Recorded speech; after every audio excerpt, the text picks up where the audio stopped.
For your subscribers, what videos like resonate with them the most?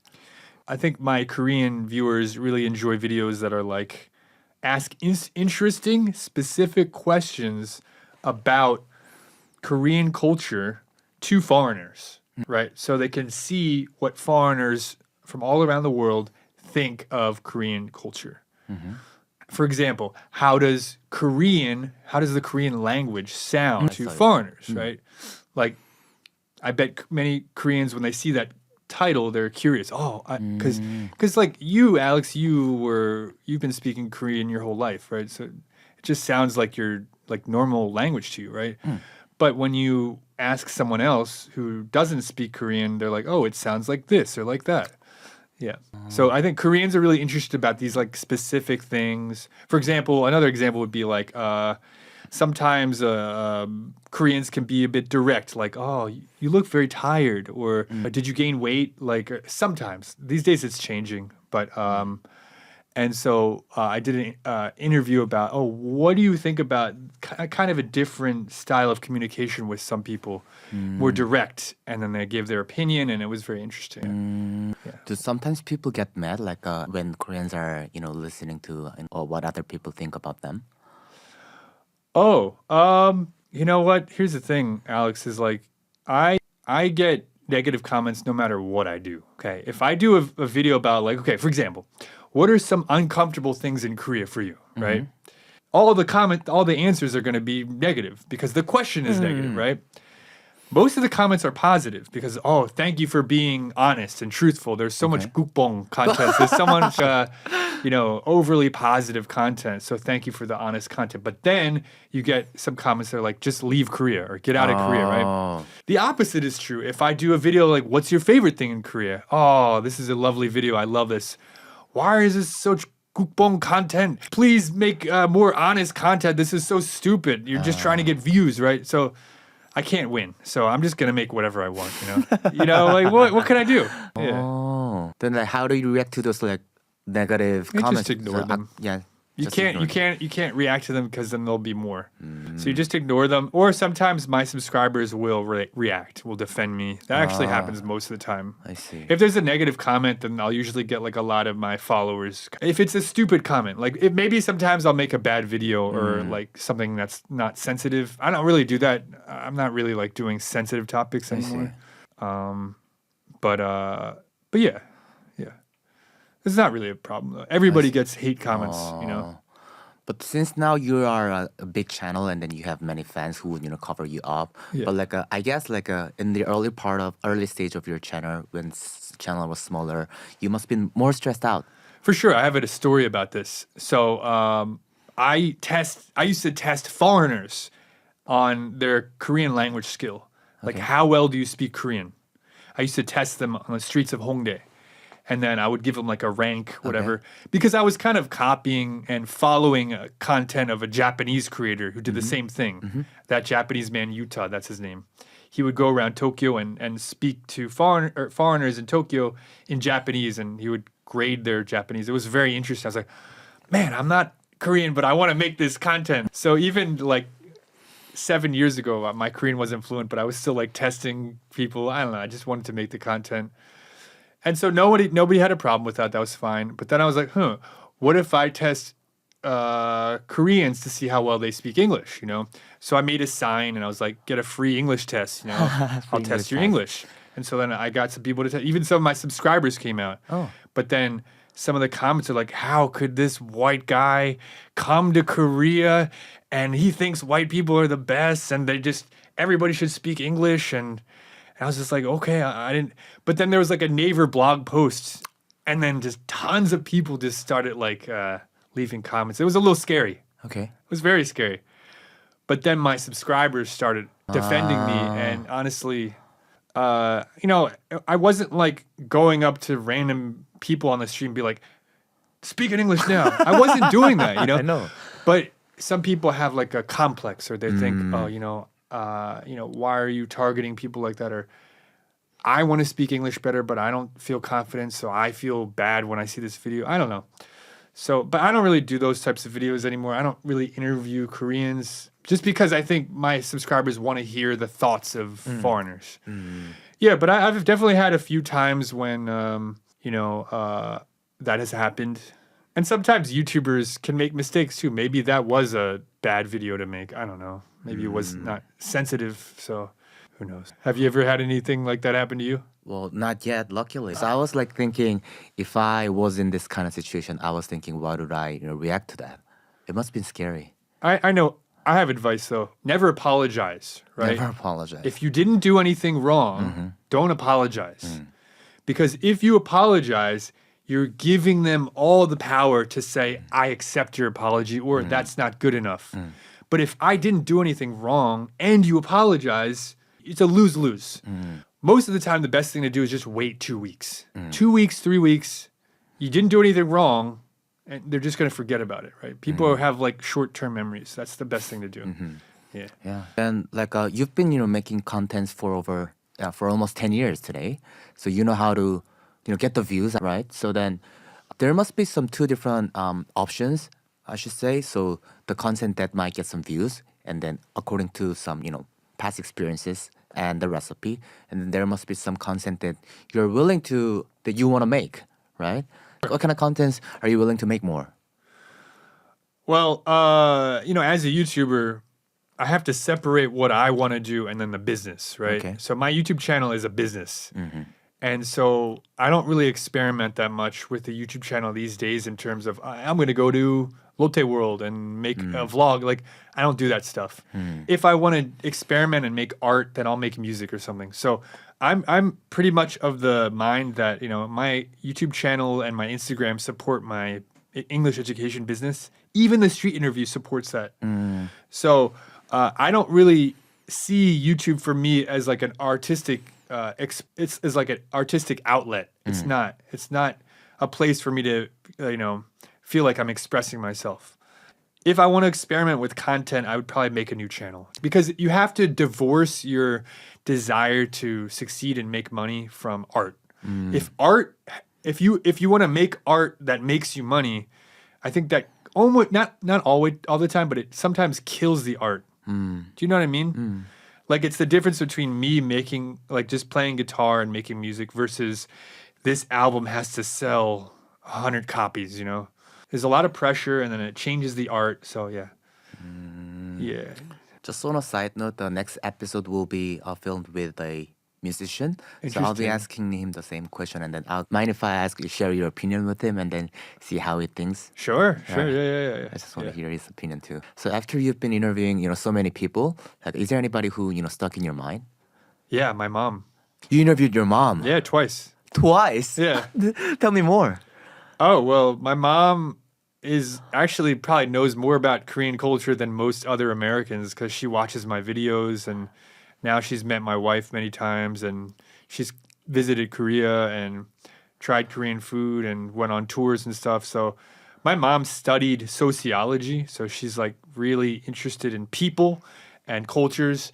And so like I've interviewed my mom twice about her thoughts of Korean culture, and all the comments every time I interview my mom, they're like, wow, she's so smart.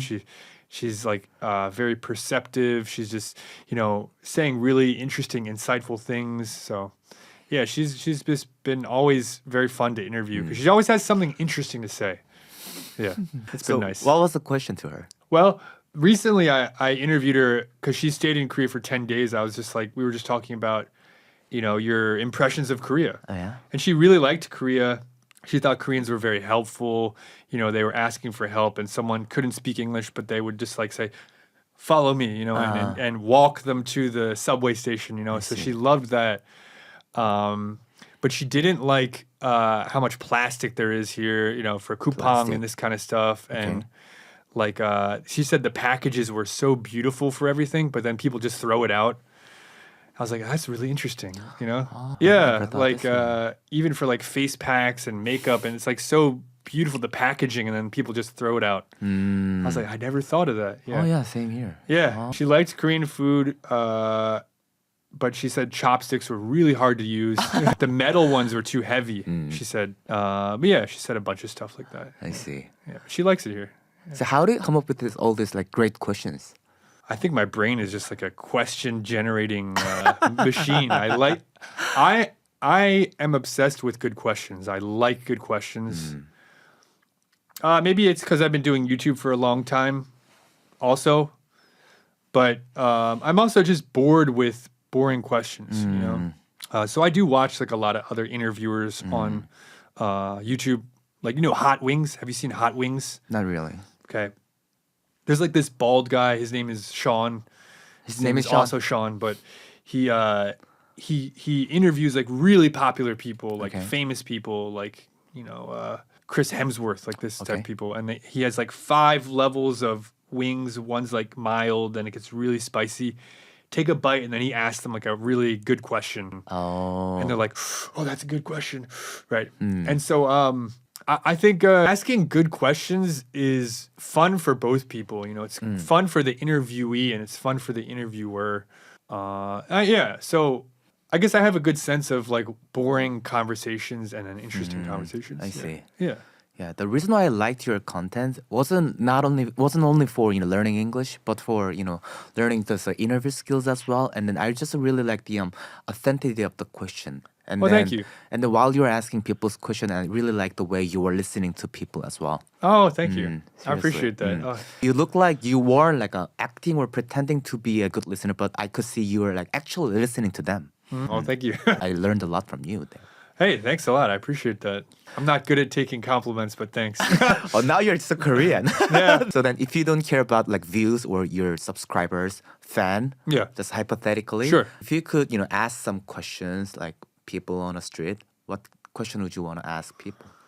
Oh, well, I'm really curious. I'm always really curious about like these days, I guess maybe because I'm like married and I'm trying to like build a good life for me and my family. I'm always interested in people's businesses. Like, what are they doing? How are they helping people? What are they doing to make money? Like, I always want to hear like what people are doing. I love talking to like clever people like this because it gives me ideas. And I just, maybe that's just where I am in life, my phase in life. But currently that's what I'm really interested in. I like talking with people who I can learn from. I guess you can learn from everybody.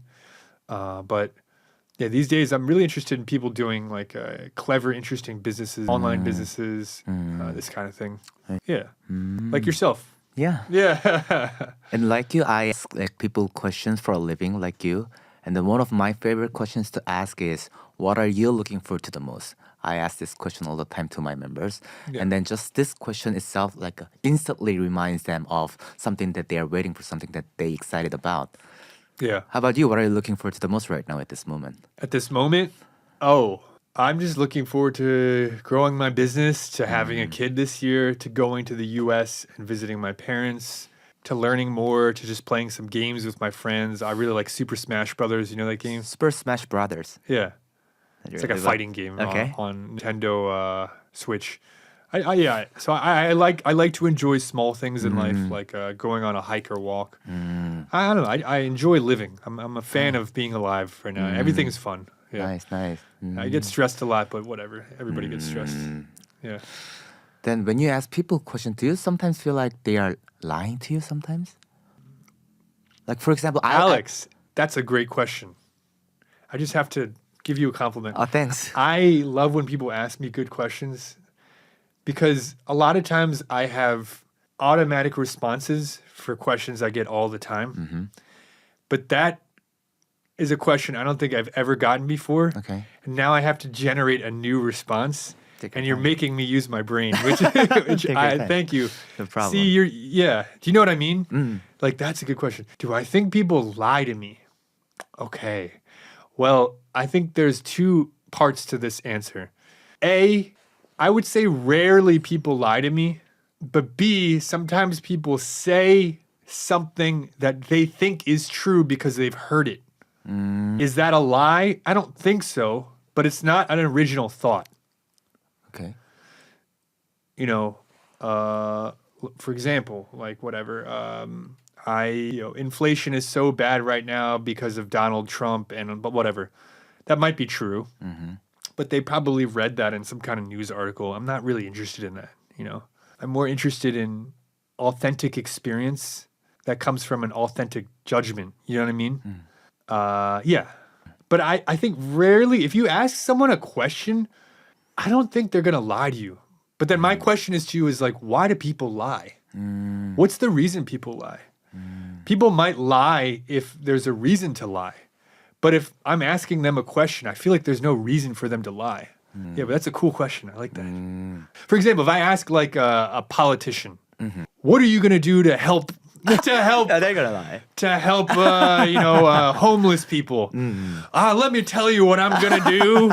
But didn't you say this other thing last year? Well, that's because there's so many reasons to lie, right? But if I ask someone a question like, what do you think about Korea? I guess they might lie if they want to look polite in front of people. So I don't know I guess maybe if they're a good liar, I don't know. But I don't think people lie most of the time. There's no reason to.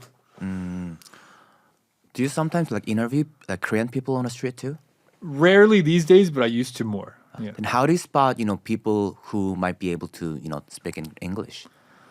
Well, it depends. Sometimes I'll interview in Korean, but I think a really good way is just to go up to them and ask them in English. Yeah, that's probably the best way. I find that, and my friend is also a YouTuber. If you want to interview Koreans, it's really good to ask them in English. I think if you ask them in Korean, they feel like their guard is up, like you're some kind of weird cult member from Shincheonji or something. Yeah. Can you say this? Yeah. Anyway. Or you're like a crazy Scientologist or something. Yeah. But if you speak in English, they're like, oh, foreigner wants to talk about Korea. I don't know. So, yeah. I've always been wondering how many people say no to you, like when you ask them. Oh, a lot. A lot? Oh, yeah. So they're not actors, right? They're total strangers on the street. I almost never. Sometimes I'll kidding. ask my friend. No actors. Yeah. No, these days especially, all random people, completely random, completely strange, like complete. Do you have some tips for spotting some people might say, yes to the interview? Yeah, I mean, if they're walking fast and looking down, or they're on the phone or listening to music.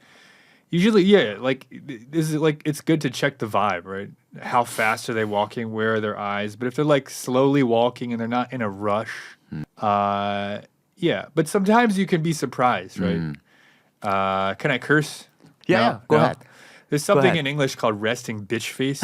Have you heard of that? You know what that is? Yeah, right. Yeah. So some people have that, and like, so they're just like, but they might be really nice people. Right?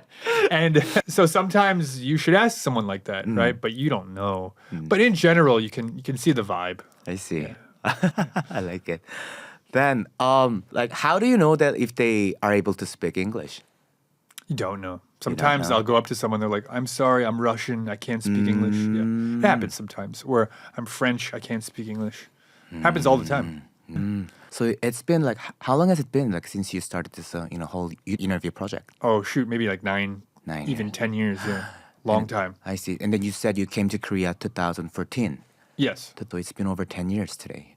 11 and a half years. 11 and a half years. Wow. Yeah, this will be my 12th year in July. Wow. So what would Sean from 10 years ago today would say to you if he saw you today and saw you what you're doing right now? I think young Sean was very interested in meeting people, learning stuff. But I think young Sean was like a romantic too, like a Romeo and Juliet. Like I always wanted to get like a good girlfriend. I always wanted to get married. And now that I am married, I think young Sean would be happy. Like, it's something I wanted to do, and I eventually want to have kids. We're trying to have kids. I'll give you news if something happens. But yeah, I think young Sean would be happy about that.